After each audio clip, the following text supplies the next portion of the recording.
Yishlach Hazacha Mikodesh, Mitzion Yisageku.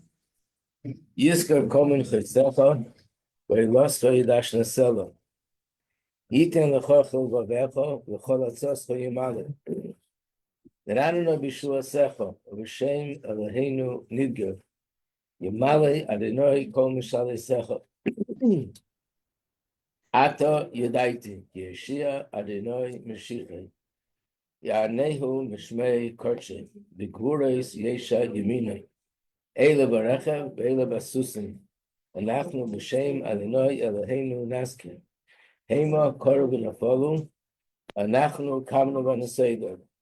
Adonai Yeshia, Hamelech Ya'aneinu V'yem Koregi. Okay, well, so there are two letters that we're going to study this morning. One is a letter that the Rebbe Rashab wrote in honor of Yitas Kislve, and that letter is printed in the Hayom Yom as an introduction to the whole Hayom Yom, introduction to Yitas Kislve. So let me give this out. Thank you. And the second one is that when the Alter Rebbe went out of jail, he wrote a letter to the Kislev. Good morning, welcome. And that letter is printed in Tanya. We'll soon get to that. But first, let's do the letter from Hayom Yom.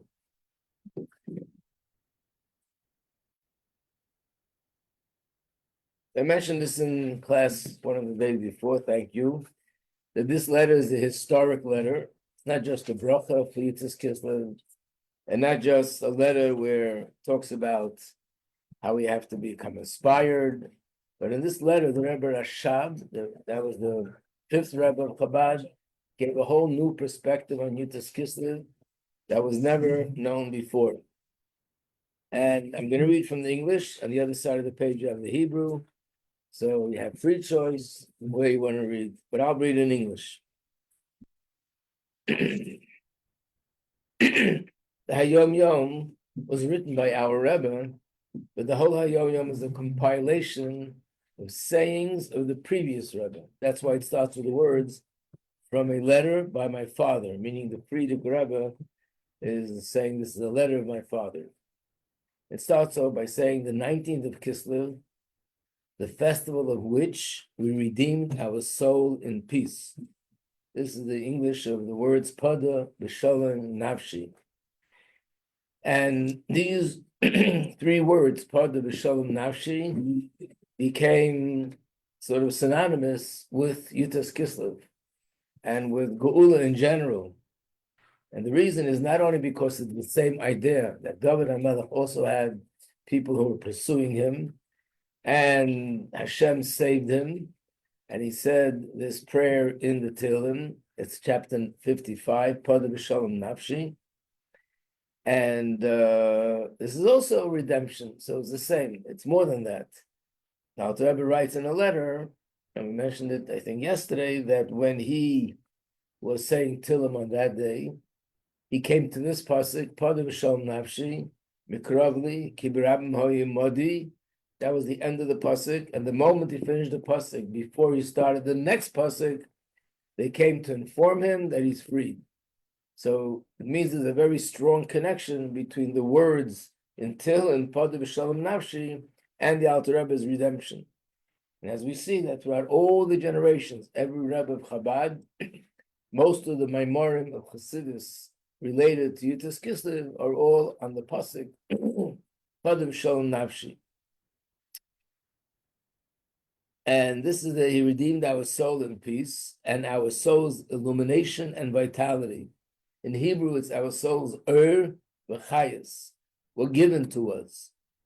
In other words, Hasidus would be compared to light or life, meaning to say, just like light, Begashmi is, light does not create anything new. You walk into a room and it's dark. There's a lot of different things in the room, a lot of important things, a lot of beautiful things, a lot of valuable things. But when the light is dark, you just don't see anything. Or if you do see it, you don't see clearly what it is, and you don't know how important it is. When you turn on the light, all it does is it makes everything clear in a whole different way. Now you see where this is, where that is. This is a door, this is a window, this is a door to a closet, this is a door to a street, and so on. So the idea of Chassidus is not Chas v'Shalom anything new. Chassidus is light. It brings more light and a deeper insight into everything that we already know in Torah. Deeper insight into Torah, deeper insight into mitzvahs, deeper insight into everything that every halacha in Torah, every story in Torah, that we see it on a much deeper level. And of course, vitality is once you understand things on a deeper level, then this gives a person so much more chayas, so much more excitement in what they're doing. And therefore, observing Torah mitzvahs can be something which a person does because I'm loyal to Hashem and I'm devoted to Hashem, so I do whatever He tells me to do. But I really don't feel any special feeling or passion in it. But the more you study Chassidus and you study about the greatness of Hashem and what we're accomplishing through Torah mitzvahs, so the person will observe the Torah mitzvahs with passion, with love for Hashem, fear of Hashem. That's the chayas. The actual performance of the mitzvah is the body, and everything else, the love for Hashem, the fear of Hashem, the enthusiasm, the excitement, that's the soul. This was given to us on this day. And then he says this day is Rosh Hashanah for Chassidus. Rosh Hashanah for Chassidus, bequeathed to us by our sacred forebearers, identical with the teachings of the Baal Shem Tov. That this is something which we got as a gift from our Rabbeim. They're the ones who revealed Chassidus to us. And this is a sort of a chain that came from Rebbe to Rebbe all the way back to the Baal Shem Tov. The reason why, by the way, he says these words, that this is identical with the teaching of Baal Shem Tov, is because on the surface, it looks as if other paths of Chassidus and other books of Chassidus are much more similar to the Baal Shem Tov's teachings than Chabad. I brought something to show you as an example. I hope I did. No, not one of those again. Let's see. Well, I had it in my hand.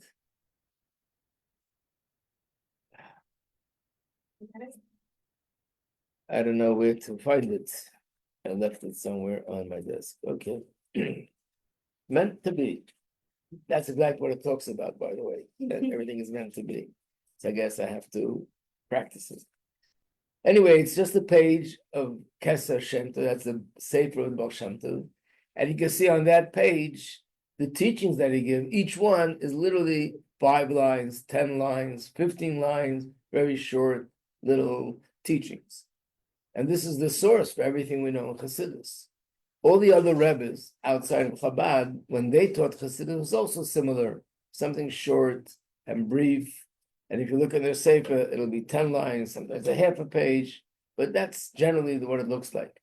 In a Chabad, you open up a mimer, and there's pages and pages and pages and pages, and books of hundreds of pages of Chassidus. So on the surface, it looks like maybe this is a little bit of a different path.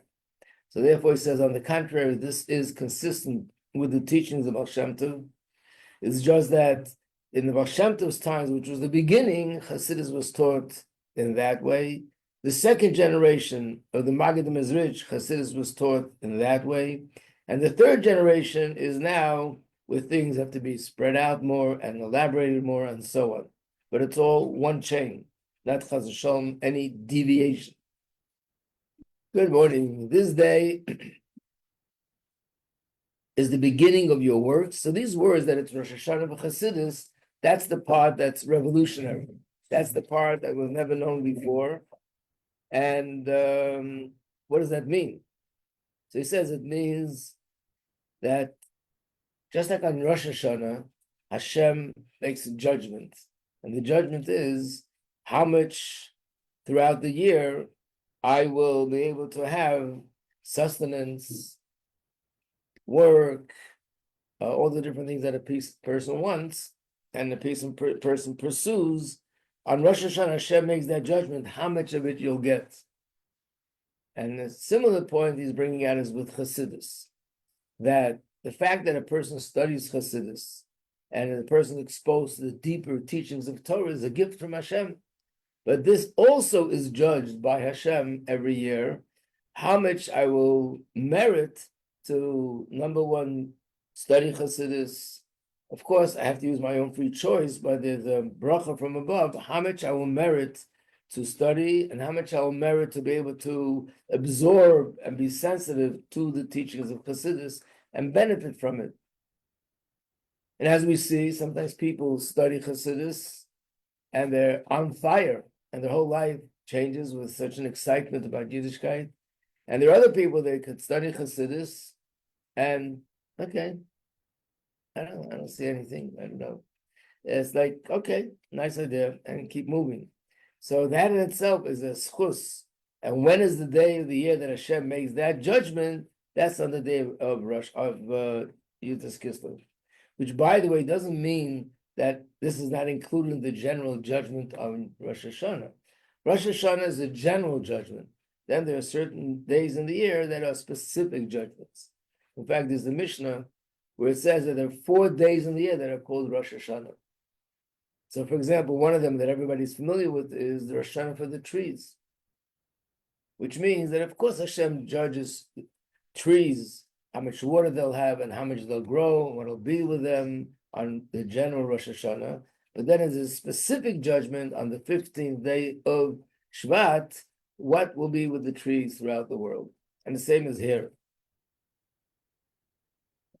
This day is the beginning of your works, the fulfillment of the true intention behind creation of man on earth, which is to call forth revelation of the light of the inward part of our holy Torah.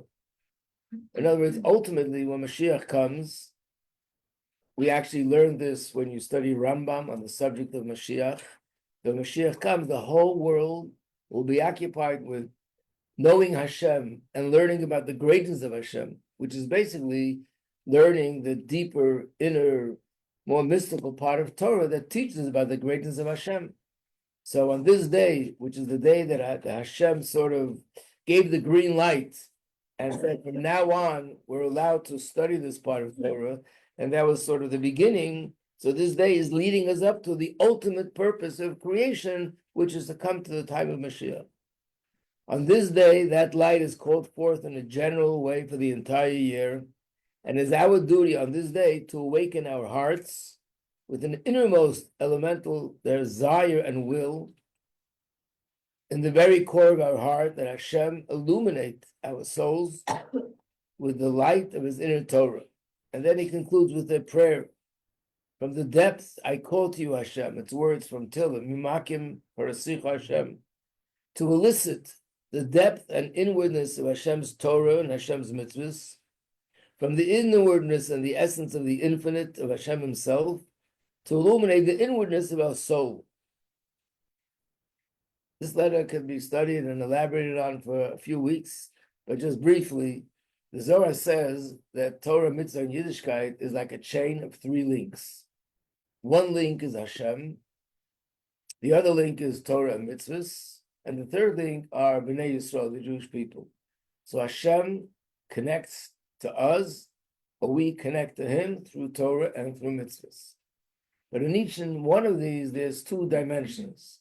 There's the external dimension, the way we see it and perceive it on the outside, and there's an internal dimension, which means there's much more to it, much more depth than what we see on the outside, both in Torah and in mitzvahs. The way we see Torah on the outside is an external understanding. When you start studying what it says in Kabbalah and the Chassidus, what we're doing is like taking a microscope and looking inside, and like a whole new world opens up where we see the deeper dimension and deeper meaning of Torah. Same with our neshama. Our neshama is on the outside a certain way. That's the way we know ourselves. But the truth is, there's something much deeper to the neshama. And that depth of the neshama is the part of the neshama that loves Hashem and loves Torah and loves mitzvah, has a passion to be connected to godliness, but we're not aware of it, but it's there. And the same thing with Hashem himself. We look at the world, we look at creation, we learn some things in Torah, and we have a little bit of an understanding of Hashem's greatness. Whatever we understand, whatever we know from looking at the creation itself, whatever we know from reading Torah, reading Gemara, and reading Halacha, is a superficial manifestation of Hashem. And really, there's much more infinite depth to Hashem than what we could possibly know. So all these three things are connected, which means that when a person studies the revealed part of Torah, which is the more external part of Torah, we connect to the revealed part of Hashem, and this reaches and penetrates the revealed part of my neshama. When we study the inner part of Torah, the deeper dimension of Torah, we connect to the deeper aspects and the deeper dimensions in the godly realm, and we also connect to, and this penetrates to the deeper depth of our neshama. Together, asking Hashem to elicit the depth and inward, meaning the inner dimension of Torah and mitzvahs, and this connects us to the inner, deeper dimension of Hashem himself, with Ein Sof, and that penetrates the deeper dimension of our neshama. That all our being, meaning our total existence, the extension, be devoted to Him alone, to banish from within us any of the natural traits that are evil and unworthy. This is a reminder that many people think of Chassidus as something deep and something which is intellectual, and it is deep and it is intellectual, but the purpose of it is actually to affect our character traits, to become more refined in terms of our character traits. And instead of having those character traits, all our works and all our affairs, all our Veda, which means davening and learning, and even things that we do, worldly things for the body, they should all be done with sincere intention for the sake of heaven, because through this we're fulfilling Hashem's plan, Hashem's wish.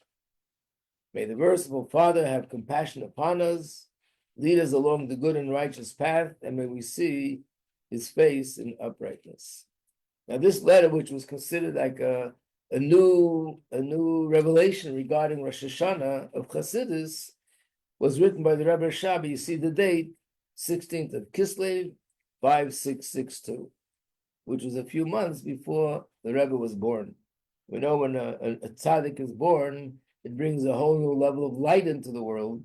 So it appears, this is the way Chassidim understand it, that this new light also manifested in the sense that there was a whole new level of understanding what Yutas Kislev is all about in terms of the effect that it has on us, in terms of Pnimis HaTorah, the inner part of Torah.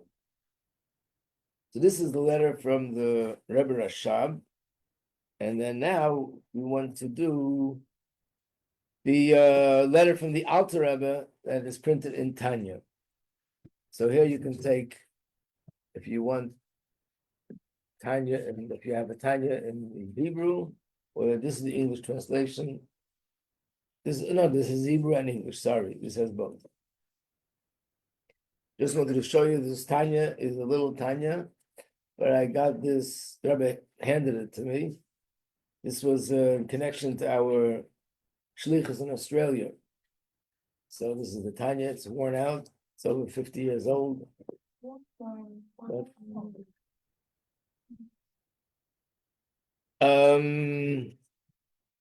It says on top of the page, upon his arrival from Petersburg. In other words, Chassidim didn't even use the word jail, they used the word Petersburg. When Alter Rebbe came from Petersburg, before he went to Petersburg, everything was about Petersburg. Okay, so now it starts off on page 24. What did the Alter Rebbe have in mind when he wrote this letter? What was the first thing that came to him when he saw this incredible miracle that his life was saved? What did he think about himself, and what was his message to the Chassidim? Starts off with the words of Yaakov Avinu that we just studied in Parshas Vayishlach, when he was being confronted with Esau.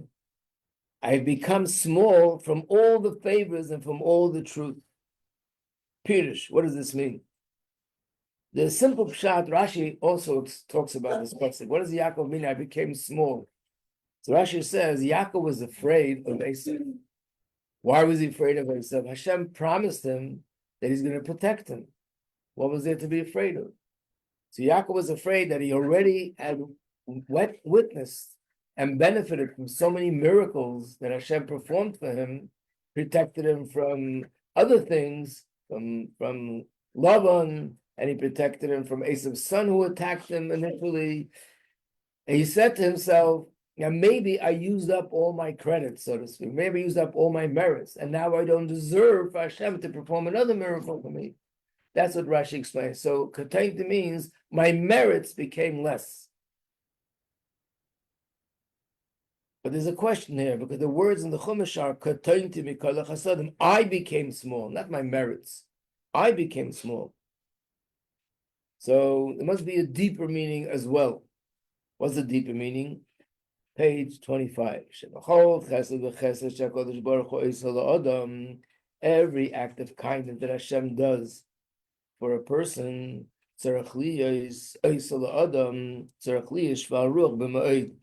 this should actually cause the person to become extremely humble. What's the connection between humility and something that Hashem does to you, an act of kindness? Because chesed, ra'yimina, when Hashem does an act of kindness to you, that's Hashem's right hand. Chesed is one of the 10 attributes, one of the 10 spheres. And we know the Zohar shows how it corresponds to different parts of the body. So as the metaphor is, it's like Hashem's right hand. And the pasuk says in Shir Hashirim, v'yimini techapkeni. Hashem embraces me with his right hand. In other words, that's Hashem expressing his love by embracing me with his right hand. Pinas, page 26. Kir vasalakim mamesh v'yesaseis milafonim. I'm sorry, maybe those that are online, I didn't say where we are.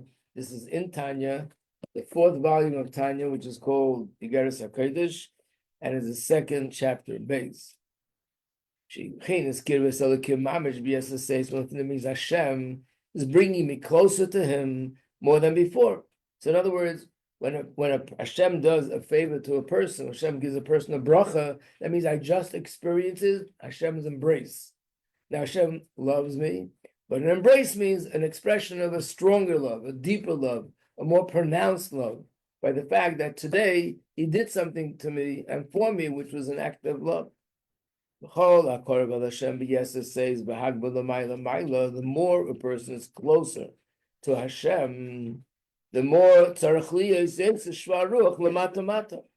other words, the more Hashem brings me closer to him, up and higher, the more I feel humbled down here. As it says, Mirachik Hashem nirali. Hashem appeared to me from far, which means everyone who's aware of Hashem feels humbled by Hashem, because Hashem is infinite and I'm this person. And my whole existence is based on Hashem. It's coming from Hashem. But the closer I come to Hashem, and the more I'm aware of his presence, the more I'm humbled. There's a quote from the Zohar where it says, Kula kamei, everything before him, meaning everything in the presence of Hashem, kala choshev is considered like nothing. In other words, if that's the case, so kamei dafka, if you're before him, if you're in his presence, then you feel that way, because you're in his presence. The more you are in his presence, and the more his presence is upon you, the more you feel kilov b'ayim v'efes. So just like begashmias, the person has some knowledge of Torah, they learn a parsha chumash, and they know it well, and they feel a certain sense of satisfaction, they feel good about themselves. Then they meet somebody who knows the whole chumash and every single sefer of Tanakh and every Gemara and all the pages of the books of Shulchan Aruch. He knows them by heart, inside out, backward, forward. Suddenly he feels, whoop, he just was reduced to a little fly. This person is like infinitely greater than him in wisdom. So what I thought before was a certain level of wisdom, but when do I feel that way? When I'm in the presence of somebody that's infinitely more intelligent than me, has more vast knowledge than me. But if I don't stand in front of that person, or I'm standing in front of someone who has less than me, then I feel certain importance of what I have, that it's significant. Same with Hashem. The more I'm closer to Hashem, the more I feel His presence, the smaller I feel, because Hashem's greatness is infinite, and I'm finite, so that's insignificant in the presence of Hashem.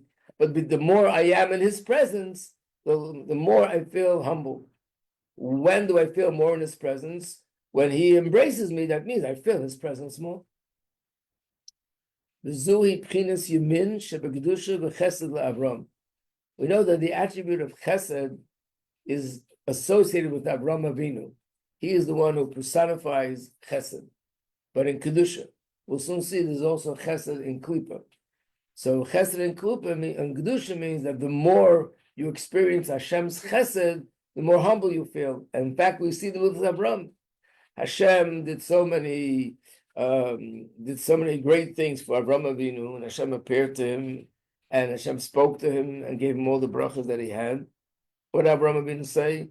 Anoichi ofer v'efer, I am dust and ashes, which means I'm insignificant, because Hashem was so close to him, and because Hashem gave him so much chesed. That's why he felt like I'm a nothing. This is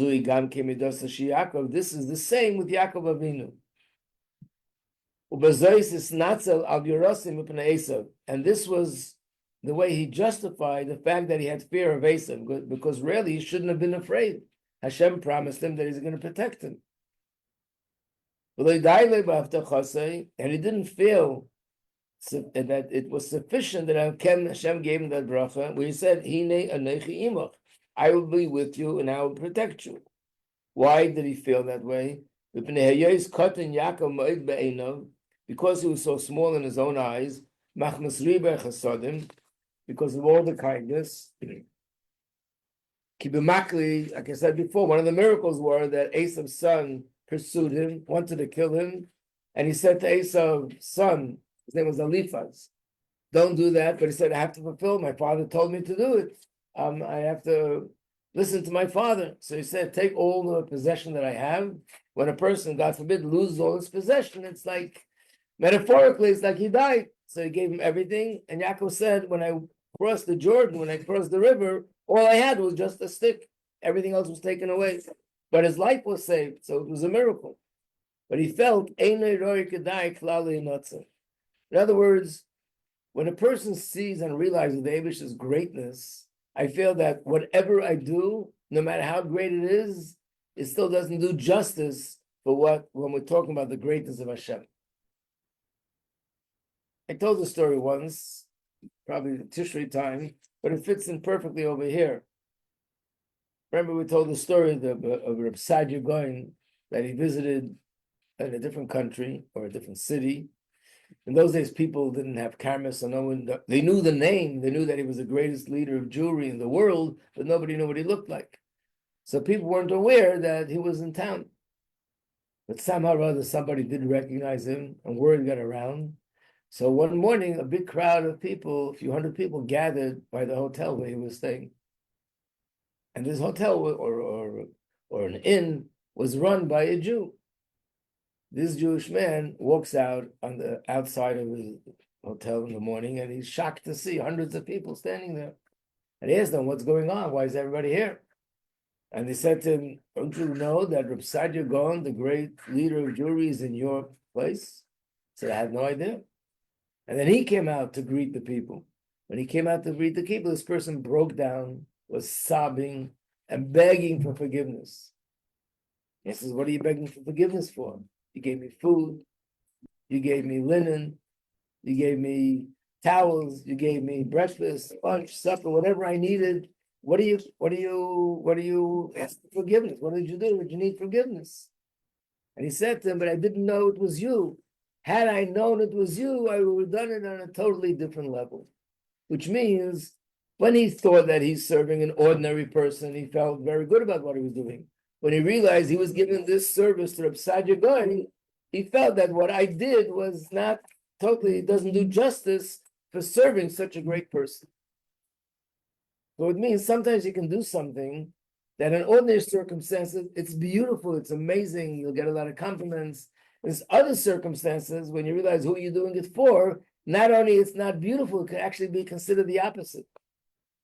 I remember once gave this class and a student came up with this example.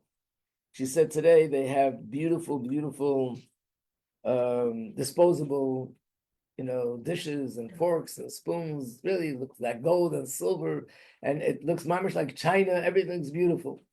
So imagine you're making a Sheva brachas, and you don't just buy ordinary paper goods. You buy all these beautiful things. It costs 5 or 10 times as much as the regular, and it couldn't be anything nicer than that. However, if imagine a king would come to be your guest and you're the host, and you would prepare plastic or paper goods, that would be an offense. What do you mean? Yesterday they told me it was beautiful. Yesterday it was for Chaim Yankel and Shmerel. Today it's for a king. For a king, you don't prepare plastic and disposable goods. You make real gold and silver forks and spoons and knives and china. So it means that not only it's not beautiful, it's actually an offense to prepare something like this for the king. So the avodah that Yaakov Avinu did for Hashem was amazing. But then, because Hashem did so much kindness, which means his awareness of Hashem's presence became so much greater than before, he felt that what I did, I don't even deserve. It's like, it's not that he did an Aveira. Most people think it means, Yaakov thought, maybe I did a little Aveira. No, it meant that even the good that he did, compared to who he's doing it for, is really insufficient. And doesn't do justice for serving Hashem. Nidma be'enav, it appeared to him as if he had sinned, because he thought, this is what I do for Hashem, this is the way I daven to him, this is the way I learn his Torah. This is Kedusha, page 29. What's the opposite of that? What would be chesed in the world and the realm of Klippa? Yishmael. Yishmael was the son of Avraham Avinu. Just like Avraham was chesed, Yishmael is chesed. But Yishmael is chesed of Klippa. What does chesed of Klippa look like?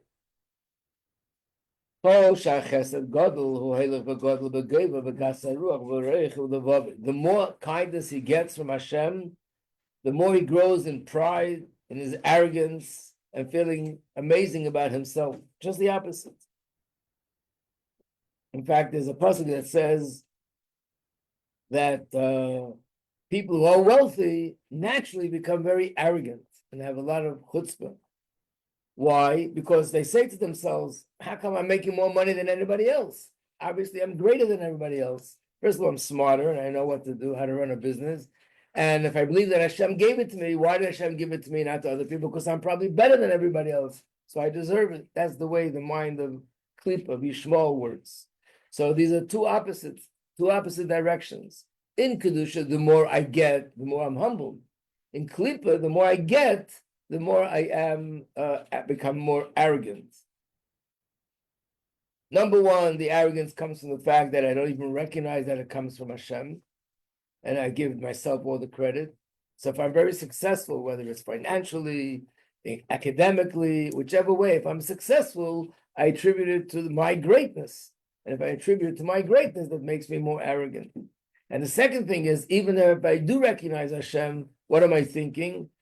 I'm thinking that Hashem gave it to me because I deserve it. That's why I got it, because that's the arrogance. So the more I get, the more arrogant I become. So Alter Rebbe is referring it to himself. He just received a tremendous chesed from Hashem. Hashem saved him, and saved him from a situation where Al Pi Teva, according to the natural order, he would have lost his life. And Alter Rebbe starts off by saying, I have become smaller, meaning I've been humbled by the greatness that Hashem showed me. And therefore, the Alter Rebbe concludes that the Chassidim should have the same attitude as well. And therefore, I'm now making an announcement. To all the men of our the Hasidic group, our Rebbe Chasadim Asher Higla Hashem Lasis Samanu, regarding the multitude of favors and the great things that Hashem did for us, meaning for the Alter Rebbe and all Chassidim.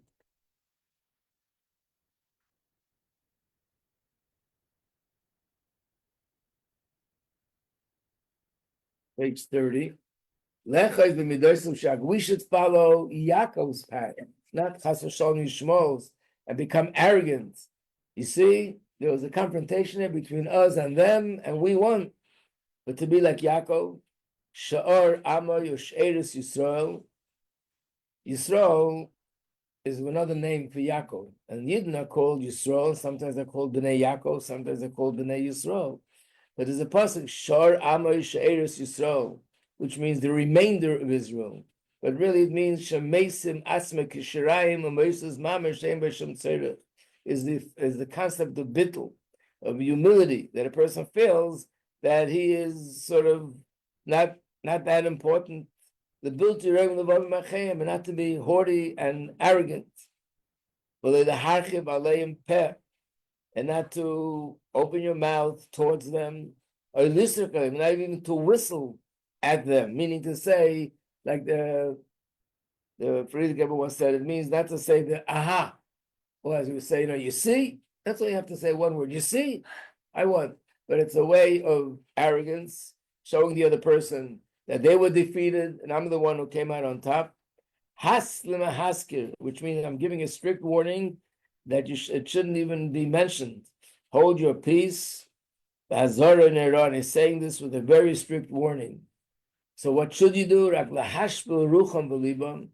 You should be subdue your spirits and your heart before every person.